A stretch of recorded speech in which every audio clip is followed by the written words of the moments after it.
This is Brian Therrien from the Disability Digest with 7 tips to help you maximize your Social Security disability exam. Regardless if you're trying to get your disability benefits approved, 72% of you will go through an exam, or if you are already approved, when you go through an independent or a continuing disability review, part of the process includes an independent medical exam. So these tips, I am in hopes, will help you get approved and keep your benefits. First of all, before I get into the tips, one thing that I want you to be aware of is the recent environment and what is going on with these exams. There's been some scams uncovered, some fraudulent activities, and the reason for that, in my opinion, is this. Social Security hires independent firms, like the one in the news report that I'll put below the video about Midwest CES. And Midwest CES does thousands of these independent medical evaluations for Social Security, and they get paid the same amount for each exam. My understanding is $185 per. And they're not tied to the outcome. It doesn't matter whether the individual gets approved or keep their benefits. They're just paid to do the exam. So as a result of this, what we have seen is companies like this have been accused of just putting people through the mill and creating generic reports, not asking the right questions. And what I'm going to share with you will help you eliminate that so that you can get the right exam. All right? So first thing, understand the environment.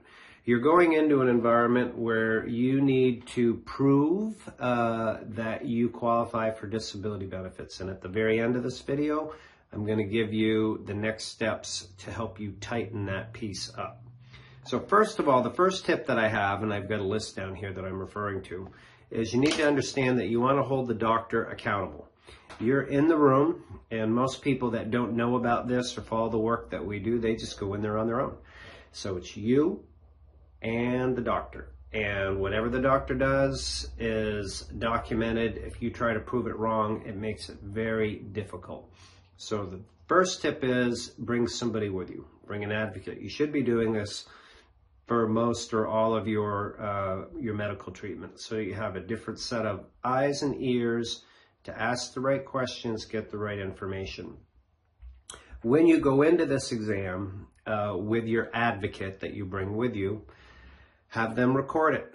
If the doctor says you can't record it, or if the doctor says you're not allowed to go in the room, ask them for the regulation that demonstrates or shows that you're not allowed to go in the rooms. From what I know in my 17 years of experience of doing this and the 191,000 people that are here, there is no regulation that prevents you from having an advocate with you, a patient advocate.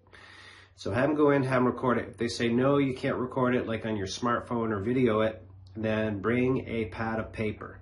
I have one around here somewhere, but just so that you can write down the time and what was done. So at 101, check blood pressure. 103, check breathing, for example. That's what you want to have documented. So that even the activity of doing that and having your advocate write it down will hold or help hold the doctor accountable. So that's critical. It's the most important tip that I have for you. Second one is don't overdress. Go in casual. It's not a formal business meeting. Be comfortable like you would normally dress. Definitely be on time. Be ahead of time. You don't want to be late because that could shorten and put you under pressure for time constraints. And that's what you don't want to do. You want to get a complete evaluation. Prior to the exam, don't change your treatment regime. Don't back off on any medication. Just go in as you normally would. Okay, next, what I view to be super important tip is to bring in your medical records. And this might seem like it's going to be a pain in the ass for you, but here's why it's important. Is if you bring in your medical records or a condensed version of them, and you hand them to the doctor and say, these are all the things that I'm being treated for, And in a moment, we'll talk about your limitations. And this is what I would like to be evaluated on. Because, for example, if you are in there and you have had carpal tunnel in both hands and they don't ask you to like turn a doorknob or unbutton your shirt or do anything that really demonstrates the severity of it, then, right, they're not doing their job properly. So you want to understand or want to make sure that they understand what your conditions are. They're supposed to have your medical records, but they don't always. Or if they have them, because they do so many of these, some of these have been shortened down to 10 minutes, they're not necessarily going to get a big picture of what there should be evaluating you for. Okay, next is what to say. This is most important. Many people that I've met through the disability approval process don't understand what they need to prove. It is the single biggest problem that people have. So from the work that we do, hopefully you've been following this. If not, I'm going to give you a next step at the end, is that you want to communicate your limitations. You want to understand, help the doctor understand the key components to the process. You have conditions, they're being treated, and you have limitations. How do you do that? Well, in the other work that we have done, you understand that how to communicate your limitations, like how many minutes you can sit, how many minutes you can stand, how much you can lift, can you bend, can you stoop, can you climb stairs, how many steps can you take, on a flat surface and like a store like Walmart, things like that.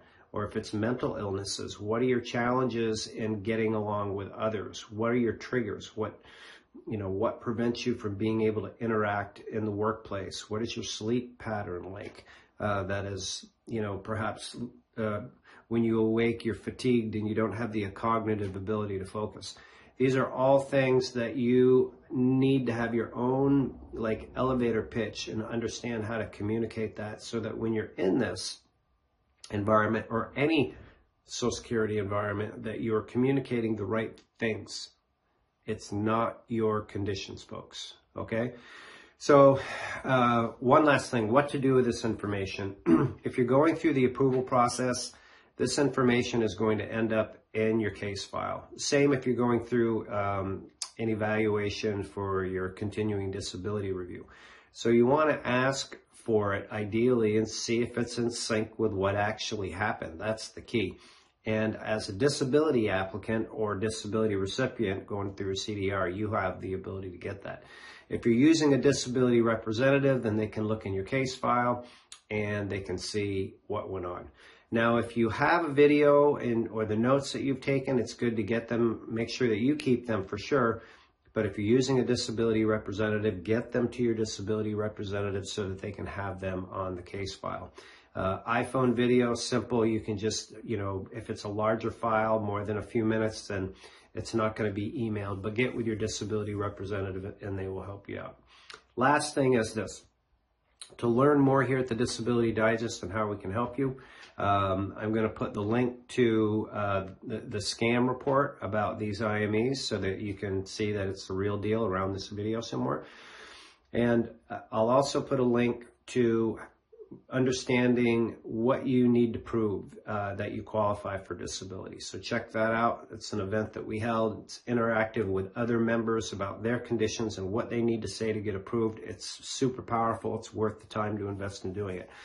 Ultimately, the best way that we can help you here at the Disability Digest is certainly subscribe so you get all the videos. But if you'd like a customized approach to getting your disability benefits approved, keeping them and maximizing them, the best way to do it is to join us as a member or update your membership if you haven't in a while. And the value of that is there's over 700 videos that we've published, but if we know your exact situation and what you're attempting to do, whether you want to get approved fast, keep your benefits or maximize, we can get you to the right information, the right team, the right people to talk to, the right support group, so you can get it done. There's no charge for the membership. So we invite you to come on and join us. So just look around this video. Join us in the comments. We'd love to hear your feedback. Hope you found this helpful. Make it a great day. Thanks.